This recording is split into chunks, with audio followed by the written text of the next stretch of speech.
He's Tom House, quarterback and pitching guru. He's worked with Terrell Pryor, Tim Tebow, Drew Brees, Tom Brady, Alex Smith, Carson Palmer, Matt Castle, Andy Dalton, and a few pitchers, I'm sure. A pitching coach at USC for a few years, pitched in the major leagues. And I love that trivia question. When you say, who caught Hank Aaron's 715th home run, you assume it's a fan. And it was Tom in the bullpen for the Atlanta Braves, and then you saw Tom run to home plate and hand the ball to Hank Aaron that night. So, and Tom joins us now. Good to have you in studio here, Tom. Thank you, Dan. It's great to be here. Okay, take us back to that April night in 1974. Okay. And Hank Aaron's at the plate, and you're in the bullpen. What is the atmosphere like, and did you have any thought that that ball could have been coming into left field? We had, I don't know if you know the backstory on it, but we, as bullpen people, had territories all mapped out. And the veteran bullpen guys were closer to the foul line because Henry pulled most of his home runs. And myself and a guy named Buzz Capra were more toward center field, so in our little 10-yard territories. It was his second at bat, and the count went to 3-1. And I say, if I know Downing, he's going to try to keep the ball in the yard. He's going to go down and away with a sinker. And Henry's going to just flip it, and it's going to come center, left center. Crack, bang, it's coming right at me. So you talk about visualizing, be careful what you wish for, right? So that's what happened. And if everybody talks about a great catch and all that, if I would have stood still, it would have hit me in the head. The only thing that was dangerous, I caught it, and then a big fish net went because of the Georgia Tech guys up above with an extension.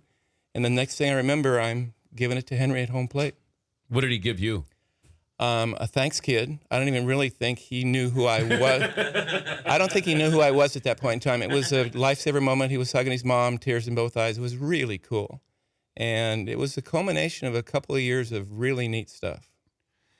And then you go from that to you're teaching kids how to properly throw a baseball. Then now quarterbacks come in and want to talk to you about this. Why quarterbacks for a guy who was a pitching coach and a pitcher? Are you aware, I'm sure that Todd Fritz has done the research on this, but I've been having pitchers throw footballs since when I was with the Padres, 1971, 72. I would see guys before the game in the outfield throwing like 40-yard. I mean, you would get them to really extend their arms. You can't throw a football wrong and make it spiral. So the football has always been around the baseball environment. And then the further and further we got into motion analysis, which is, 1,000 frames a second, 3 dimensions, the more we realized that quarterbacks, pitchers, hitters, golfers, all rotational athletes do the same thing. They look different, but it's called a signature, a kinematic signature. They all do the same thing. And you'll see a lot of quarterbacks are good golfers. It's funny. My partner, Adam Dato, with 3DQB, we've done a little research of our own, and all the elite quarterbacks are scratch golfers. Yeah, I could see that. But it doesn't translate the other way. Phil Mickelson, who's an elite golfer. He can't throw a football? He can't throw a football, he can throw a baseball. He tried out for the Detroit Tigers. Yeah, he was in the Mud Hens. Yeah, and if he would have got anybody out in that sim game with the Mud Hens, he was going to get a shot at being on the roster in September with the Tigers, but they blew him up. I think he gave it like 9 runs in a third of an inning. So, when did you start working with Brady? 4 years ago. About 4 years ago. Why did he need your help? He seemed like he was playing at a pretty high level. These elite guys are searching for 1%. When athletes come to this, they're always trying to get better, and the less skilled guys, the ones that are struggling just to get to another level, they might be looking at 15 to 20% improvement. The elite of the elite in all the sports are searching for, give me 1 more percent. I'm already good. I want to be better. And this goes across the board. The Randy Johnsons, the Nolan Ryans, every day they come to the ballpark, they're trying to get better. And then, so you work with Brady. Yes, sir. What do you improve upon with Brady? Well, I'm going to take a step back. We had talked off camera earlier that the hand's quicker than the eye, but 1,000 frames a second don't lie. What we as coaches think we see is what we've been teaching to for 100 years, and it doesn't hold up when you see 3 dimensions at 1,000 frames a second. So every athlete that comes to us goes through a motion analysis, a functional strength screen, a mental emotional profile, and a nutritional profile. Even if they're coming for mechanics, they're going to get the other three. If they're coming for strength, they get the other three. So we get all four. It's data, it's measurable, and that's what we teach from. What did Brady need to work on? He was having, in his mind, as he was getting a little older, he was concerned. Now, I'm not going to go specifics because we don't talk exactly what we do with these guys, but they're always looking to have the same performance capabilities as they get older as they did when they were 21 or 22. And he was noticing things about long ball and accuracy that he couldn't fix himself or find help with in his environment. So he came to 3DQB. We ran him through all the measurables, and we started teaching from there. What do you make of Deflategate? You know more than I do. I was just watching the early part of the segment here. But if you have the importance of footballs, to get an advantage, Brady's looking for the 1%. Everybody's looking for the 1%. Is that all I know about footballs is that it's an oblate spheroid. Okay, basically a ball with points on it. But you're holding it. You know it. You love it. You need it. You know more than I know. If we were talking about baseball, I could talk about dirt in a seam and sandpaper here and a little, something slippery there. To be honest, you probably know more about Deflategate and air in and out of balls than I do. It's something that we don't talk about when we're working out. My job when they come is to help them physically, mentally, nutritionally, and biomechanically. The other stuff, way beyond my pay grade.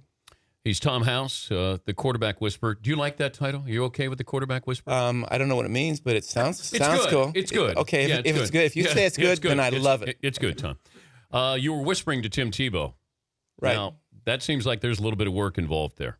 So tell me how you've changed Tim. Is Tim Tebow going to look completely different than we've seen him before? Before we even get started with this, I love Tim Tebow. He's one of my favorite kids. You can't help but love him. Yeah. The issue that he was going through, and again, not necessarily specifics, but the generic look at Tim Tebow was he was a runner that tried to throw the football. And when he showed up and we went through his analysis, when we started looking at his measurables, he had issues mechanically. And we came up with the cross-specific drills and all this, and not just us, but other quarterback coaches had worked with him, and everybody declared him fixed. Well, what we know is unless there's enough repetition, nobody has mastery. And when Tim showed up, I felt like until he caught up with all the other quarterbacks of his age group and his basically experience level, he was always going to be remedial as a thrower. And what happened with his little year-and-a-half hiatus from the game, he got a chance to put in the repetitions. And I think he's neural pathway programmed now to throw more efficiently than he's ever thrown before. Is it going to be enough? He's just not flexible, Tom. And that's one of the things physically when we address that. Flexibility was huge because he loves the weight room. And the weight room is really good, but not at the expense of flexibility. You got to be stable, mobile, and flexible with your important joints. I want to ask you about Tommy John surgery. And, sure. And this is a rite of passage for these kids now. It used to be, this is career ending, could be career ending. Now it's almost like it's career enhancing. This is dangerous, Tom. This is an epidemic for Major League Baseball. It is. Well, it's an epidemic across. Well, even kids too. Across the board. There's been more Tommy Johns on 12 and 13-year-olds than there has been in the history of the game. And the bottom line here is kids today pitch too much, don't throw enough. It's year-round baseball. It's not going to go away. I'm going to tell you guys right now. The economics of baseball right now is a year-round problem. And these kids are asked to throw off a mound. By the way, the only unnatural thing about pitching is the mound. Throwing on flat ground is actually pretty good. So until we come to terms with basically mechanics, functional strength, and pitch totals, and have someone with an eye to take care of all three of those things, the injuries are going to continue. And the cool thing, the fact that these guys, there's more 100-mile-an-hour throwers right now in the big leagues than there has been in the history of the game. We're doing some things in baseball really right. The rest of it just hasn't caught up at this point in time. If I can ask you in the final 30 seconds, as a parent and you have a child who's playing baseball, the one piece of advice you would tell them about your son if they want to be a pitcher or they are a pitcher is what? Can I say two things? Okay. I would have the kids throw, and throw some more, and I would give mom the pitch counter. There are statistically validated, defendable pitch totals.